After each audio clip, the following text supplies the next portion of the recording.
आज जो आने वाला 27 तारीख का युवा योद्धा जिला सम्मेलन है, उसकी तैयारी के सिलसिले के अंदर आज सभी कार्यकर्ताओं से रूबरू होने, चर्चा करने और क्योंकि पार्टी के सीनियर नेतृत्व, पार्टी के राष्ट्रीय अध्यक्ष उस कार्यक्रम में शामिल होंगे, तो तैयारियां अच्छी हों। 27 का कार्यक्रम जो है, जो जिला युवा योद्धा सम्मेलन है, वो ऐतिहासिक हो, तो उसी के सिलसिले में आज सब लोगों से मिलने यहाँ आए हैं। उम्मीद है कि सब लोगों से वार्तालाप कर करके, बातचीत कर करके और 27 के कार्यक्रम के लिए कमर कसने का काम करेंगे। तो सर, भाई दिग्विजय चौटाला जिंदाबाद, भाई चौटाला जिंदाबाद। राहुल गांधी भी कुरुक्षेत्र में आ सकते हैं, कार्यकर्ताओं से एक अहम मीटिंग करेगी, उनको ट्रेनिंग भी दी जाएगी जिला अध्यक्षों को। कांग्रेस को तो अगर कोई मंत्र इनके लिए कामयाबी बन सकता है तो इनकी पहले एकजुटता हो। कांग्रेस के अंदर जो सिर्फ फुटबॉल है वो कांग्रेस को कभी आगे नहीं बढ़ने दे सकता। तो विपक्ष में हो सकता है कि लोगों ने इन्हें 37 सीट जिता करके एक मौका दे दिया, मगर उसके बावजूद भी आप देखते हो कि इतना ज़्यादा आपस में इनके अंदर वो है कि इनकी कभी यूनिटी नहीं हो सकती। जिस पार्टी के अंदर एकता नहीं है वो कभी कामयाब नहीं हो सकता। इसलिए ये तो सीखना चाहिए और इतिहास से सीखना चाहिए।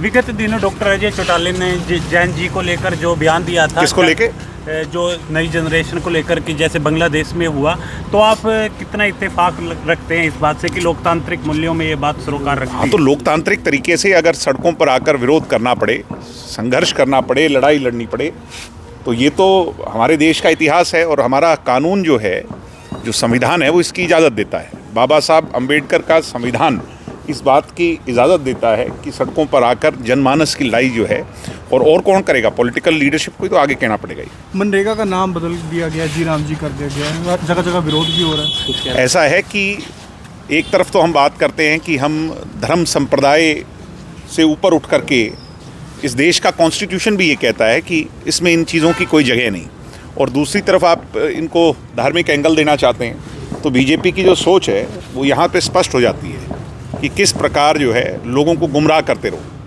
लोगों को भटकाते चलो। मूल मुद्दे क्या हैं, उससे मनरेगा के अंदर जो गरीब जनता है उन्हें ज़्यादा फ़ायदा देना चाहिए था। नाम बदलने से क्या होता है? बीजेपी प्रेस कॉन्फ्रेंस कर रही है अलग अलग जगहों पर, आज करनाल में भी है, फ़ायदे गिनवा रही है। किस चीज़ के? नहीं, मैं ये मानता हूँ कि फिर सॉवरेन स्टेट कैसे हुए हम, जिस देश के अंदर सब धर्म संप्रदाय, सब जातियों के लोगों को समान अधिकार है, तो फिर दूसरे क्या कहेंगे? अगर कल को जो दूसरे धर्म संप्रदाय के लोग हैं, अगर उनके हाथ में कोई महकमा लग गया तो वो अपने हिसाब से नाम रखेंगे। क्या ये सही दिशा है हमारे देश को आगे बढ़ाने की? तो पढ़े लिखे जो समझदार लोग हैं, मैं तो नहीं मानता कि वो इस बात को अच्छा मानेंगे, और अब तो इनका राज है, कर सकते हैं, मगर भविष्य में जो है इन चीज़ों में फिर तब्दीली होगी। सौवन जो है, मैं ये मानता हूँ कि सबको समान लेकर के चलना, एक माला में मोती पिरोने होते हैं, तब जाकर के देश बनता है। जो युवा योद्धा सम्मेलन है उसको लेकर कितनी वो है, क्या लगता है आने वाले भविष्य में? अब हमारे हरियाणा में तो कभी आपने सुना था यहाँ पर हिंदू मुस्लिम का दंगा कभी हो? कभी कल्पना भी नहीं की थी। तो बीजेपी के कारण ही तो है कि आज मेवात के अंदर आग लगी हुई है, आज अन्य जगहों पर हिंदू मुसलमान हो रहा है। ये इसलिए तो हो रहा है।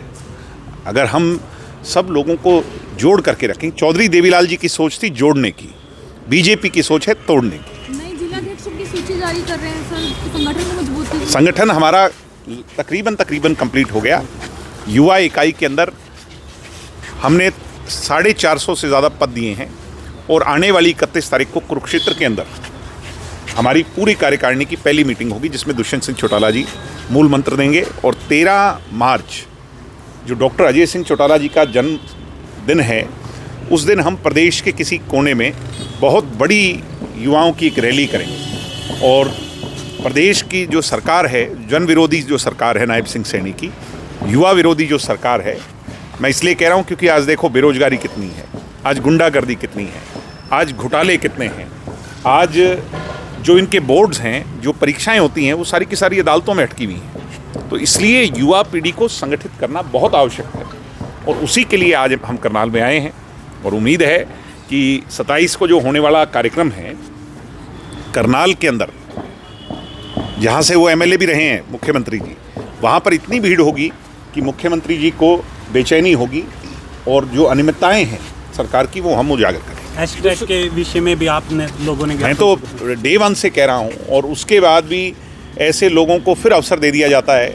आज वो अगली परीक्षा की ओर की बात कर रहे हैं, यानी वो दोनों हाथों से लूटने में लगे हुए हैं। ये कहते थे ना खर्ची होगी ना पर्ची होगी, और मैं ये मानता हूँ बीजेपी में जितनी खर्ची और पर्ची आज चल रही है, आप देख लीजिए कि अपने चहेतों को कैसे HKRN पोर्टल्स में ये लोग एडजस्ट करते हैं, तो आम साधारण व्यक्ति का तो कुछ बचा ही नहीं। HTET पेपर के अंदर मुझे कोई संकोच नहीं इस बात को कहने के लिए कि कम से कम 3-3, 4-4, 5-5 लाख रुपए लेकर के बच्चों को पास किया जा रहा है, और ये खेल धड़ल्ले से कोचिंग सेंटर्स के लोग जो हैं वो हरियाणा शिक्षा बोर्ड के लोगों के साथ हाथ मिला करके कर रहे हैं। हरियाणा में आप भी जानते हो, लोग पैसा लेकर के HTET में पास हो रहे हैं। सोशल मीडिया इन्फ्लुएंसर है हर्ष चिकारा, जिन्होंने विधानसभा चुनाव में लड़ा, उनका घर सील कर दिया गया था। हाँ, तो बिग डील नहीं रही। नहीं, वो बिल्कुल गलत है।